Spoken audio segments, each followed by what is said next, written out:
The successes of the project are well documented. So they vary from an ability to allow a poor young child somewhere in the remote area of the city of Tshwane in an informal settlement to access and discover new knowledge, to someone who's starting a new business enterprise, who really wants to download data, wants to send information, wants to receive information.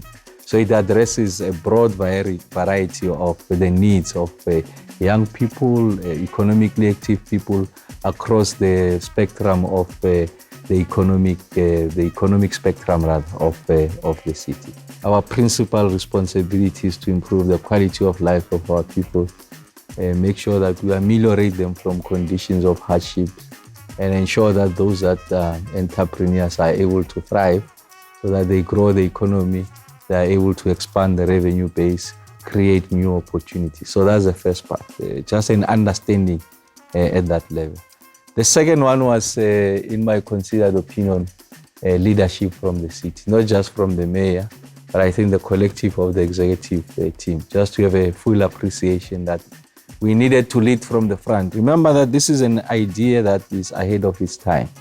I mean, there were people at the inception of this who thought we could make better use of the investment by building roads, providing water, sanitation, and electricity.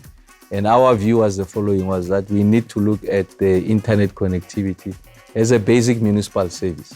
So I'm just saying in that regard, it's an idea ahead of its time. So it doesn't mean that you negate your responsibilities to provide the minimum levels of service. But it's important that you have an appreciation that for you to grow the economy, you need to be investing in sectors that create the best opportunity to accelerate the delivery of the kind of growth that you want. If you look at the leading economies in the world, they don't have extractive mineral industries. So they invested in education. And the key for people to discovering and exploiting new knowledge is through internet connectivity. So there was the issue of leadership. And then obviously the third one that is associated with leadership is just a vision.